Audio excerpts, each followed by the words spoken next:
So previously we established that provided that the source of obligation remains the same throughout an argument, the specific identity of that source makes no difference to the validity of that argument. So given that, we have to be careful in any argument to symbolize only one sense of an obligation as O. So only one interpretation can be given to that obligation, whether it's moral or legal. We can also have conditional obligation sentences. So obligations can be conditional. If you promise you'd be there, you should go. And you may take the car only if you fill it up with gas. So the second one is permissibility. So you can see that those can also be in the conditional. Now we'll look at some of the semantics for obligation. So in what circumstances the obligation of A is true in a possible world? So we need to establish the concept of an ideal world, which is a world in which all obligations that hold are fulfilled. Each possible world W is associated with a set of possible ideal worlds, and these ideal worlds differ, except in the sense that in each all the obligations are fulfilled. So, for example, murder is forbidden in our world means that in each and every world that we maintain as an ideal world, there are no murders. So we can kind of symbolize this and formalize this by saying that the obligation of A is true in world W if and only if A is true in all of W's ideals. And this also applies to permissibility. When the permissibility of A is true in a world if and only if A is true in at least one of W's ideals. So for example, if someone thinks it's okay to, then it's okay to. If A is permissible in one of W's ideals, then it is permissible in W. And so continuing on to Bonavac section 11.4, in this section he really focuses more on moral and practical reasoning, or creating a system that counts valid which should be naturally counted valid. In other words, things that are valid make sense.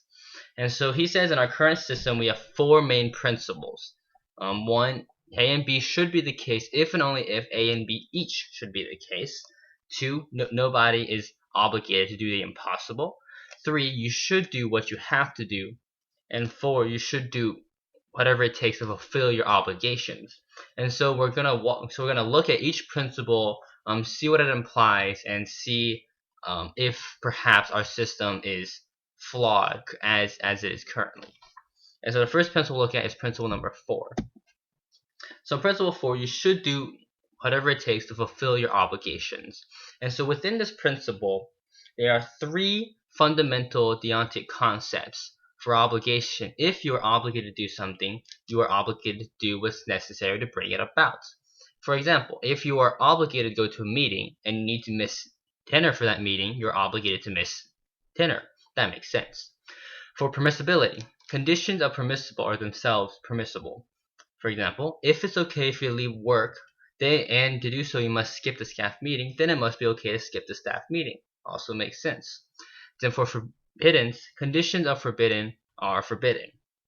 For example, if you shouldn't kill your neighbor and pulling the trigger kills your neighbor, then you shouldn't pull the trigger. And so these concepts all make sense and fit well with our current system and society, if you would say. And so principle number 3 represents the fundamental feature of our approach to moral and practical concepts.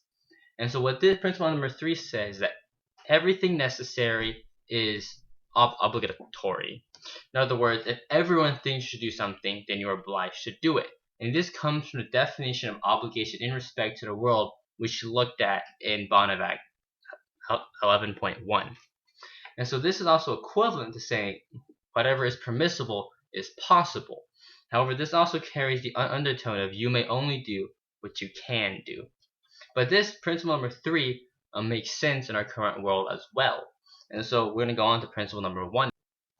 And so principle number 1 is uncontroversial in the forwards direction, meaning that if you should do both A and B, then you should do each of A and B, also making perfect sense. The reverse direction, however, raises some problems. And the problem is that ought implies can, or that only what is possible is obligatory. Now this is also a problem that plagues principle 2, and we'll see why exactly this is a problem when it concerns moral dilemmas especially. And so, moral dilemmas. In our current system, we say that no moral dilemmas are insoluble. The agglomeration ought implies can principle denies the possibility of real moral or practical dilemmas. And so this begs the question of, are there really insoluble dilemmas? And the most famous one is, of course, Plato's Republic. If you are obligated to return a knife from a friend, and a friend comes, knocks your door, and asks it back because he wants to kill someone, what should you do? You are obligated to do both, but clearly, one each carries their own consequences. And so this is a insoluble dilemma that Plato brought up. However, many people find Plato's problem actually soluble. Plato thought that you shouldn't return the knife, as if your friend was rational, he wouldn't want you to. Another famous philosopher, Kant, thought the opposite. Is that if you did not return your knife, then you would be attacking the institution of promise, which is more grave than, say, killing someone. But what both of these interpretations implies is that one obligation takes precedence over the other, as in they are actual obligations, things that must be done, and prima facie obligations, or things that should or can be done but don't have to. And this is a problem, in that prima facie obligations can come into conflict with each other. And so perhaps, for example, we say that there's a truly insoluble dilemma to where both obligations are truly equal. In our current system, we say that they cancel each other out. Is that if they're truly equal, then you don't have to do either one. And so this is a problem per se with our current system, and that maybe that's not the correct way to interpret things. Maybe just assuming things cancel each other out is not correct, and that prima facie obligations do indeed come into conflict with each other, and that there are indeed insoluble moral dilemmas right now. And so now we're going to look at paradoxes, or incomplete logic, within deontic logic. And one of the most famous ones is the robber puzzle. In other words, in which innocuous premises lead to a troubling conclusion. So this says that if John is a robber, if he's a robber, he should repent. One can only repent if he's done wrong, so therefore John should have done wrong.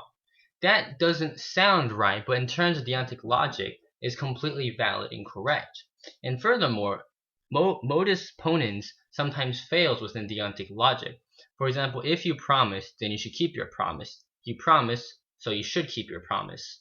That also seems correct, but there are also possibly factors outside that influence the correct choice of action. And so though this is valid in deontic logic, is perhaps not wholly or completely true. Furthermore, there's Chisholm's contrary to duty puzzle, in which he presents two scenarios that are consistent and commonly interchanged in the English language, but obviously not so in deontic logic. And so what this goes on to show is that deontic logic thus far is incomplete and too simple to truly model the English language and all of its syntaxes. We should probably look for a more complete, a more whole system, and that this is just the beginning, per se, of a more further delvement into logic.